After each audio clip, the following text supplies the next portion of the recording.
How do we develop the urgency to serve? By Krishna's mercy. Parvanasmikakut sthatvai varshashatam sthite, swayam tu ruchire deshe, kriyatamiti mam vad.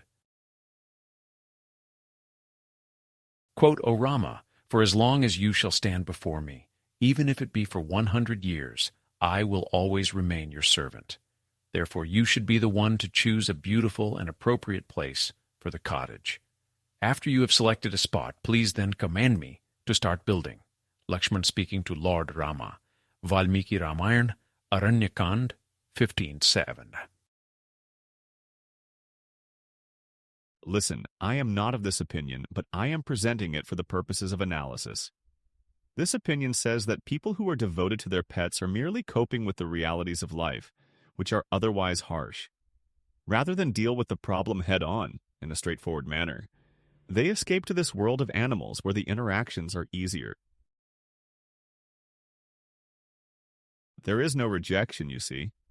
The pet, be it a cat or a dog, has an internal clock. They wake up the owner at the exact same time each day. They ask for something. Actually, they insist upon it. They don't care if the owner is tired, had a rough go at work the previous day, or wants to sleep a few more hours. If the pet could speak, they would be saying, up and at it. The owner obliges, without issue. No questions asked. They are tired. They do want to sleep more. But just see the sense of obligation. They understand that they are wanted. The pet needs them.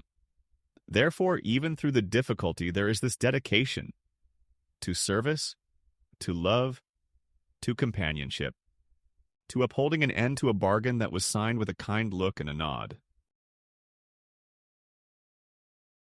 The criticism says that the same dedication should be offered to human beings.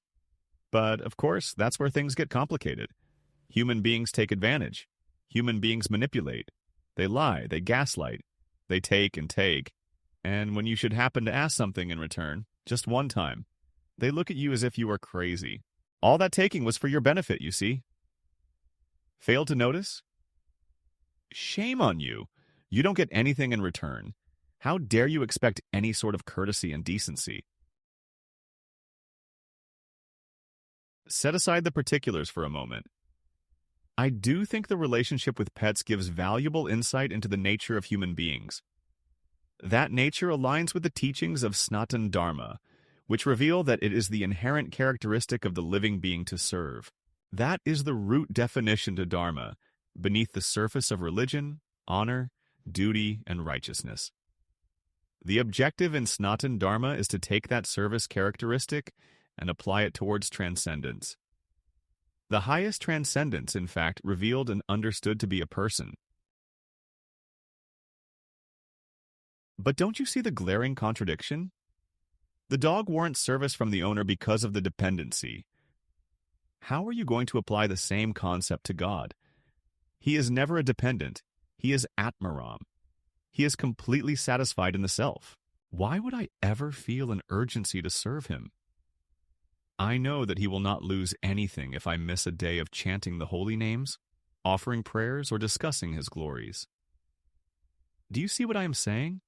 We feel a sense of obligation to help those who actually need help. Why would God ever need our assistance? It is a strange obstacle to clear, for sure, but not an entirely unfamiliar one. We see many cases of children devoted to their parents.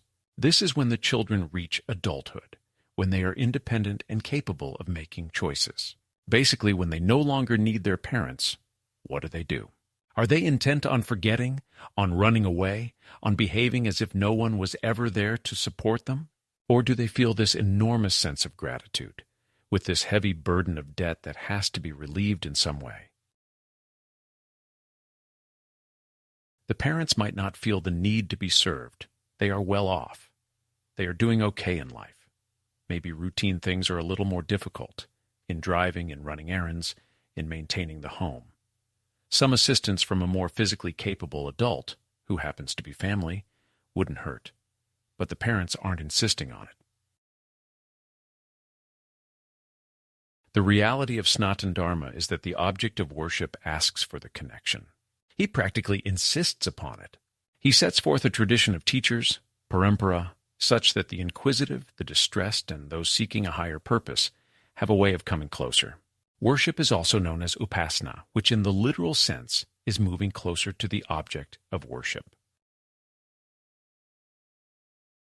Chaturvidha bhajante ma. Janah sukritino Arjuna. Arto jigyasur artharthi. Jnani cha bharatarshab. Quote, O best among the birds, Arjuna, 4 kinds of pious men render devotional service unto me: the distressed, the desirer of wealth, the inquisitive, and he who is searching for knowledge of the Absolute. Lord Krishna, Bhagavad-gita 7:16. The worship is surely for my benefit. It is the best way out of illusion, which is known as Maya. Simply knowing that God the person has a different kind of birth and action set facilitates transcendence. It puts an end to rebirth. Birth is the root cause of our suffering. We should therefore be eager to know this divine side, divyam, to the one who offers instruction to the bow warrior named Arjuna. Janma karma cha me divyam, evam yo vetti tattvataha, tyaktva deham punarjanma, naiti mam, eti so Arjuna. Quote, one who knows the transcendental nature of my appearance and activities does not, upon leaving the body, take his birth again in this material world, but attains my eternal abode, O Arjuna. Lord Krishna, Bhagavad-gita 4:9. The devotee will tell you that they do not mind whether God is more prosperous or not. Let him have more wealth. Let the goddess of fortune always remain by his side. This is the mood of service of Sri Hanuman, the celebrated Wanar warrior described in sacred texts like the Ramayana.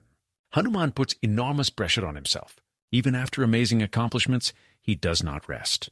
He wonders how to make those successes tie into the greater mission of seeing Sita Devi together again with Sri Rama, who is an avatara of the Almighty. Sita and Rama are actually always together. They can never be apart. But in the physical sense, it may appear that they are not together in their movements in the manifest realm. Na vinashyet katham karyam vaiklabyam na katham bhavet. Langhanam cha samudrasya katham nuna vritha bhavet.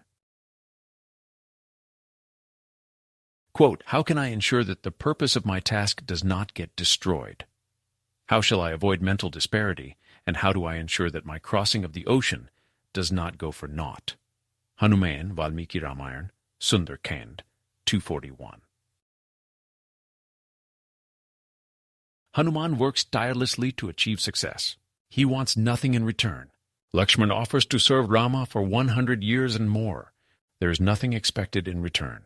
Lakshmana is the devoted younger brother, Ramanuja. Rama is the eldest who leads by example, Lakshman Graja. Sita, Lakshman, and Hanuman follow because of the qualities in Rama. We can follow for the same reason. We understand that God is our greatest well-wisher. If he is wishing well to me, then perhaps I can return the favor. I can never actually pay him back, but from this day on I will try my best in a fire of urgency that cannot be extinguished. In closing,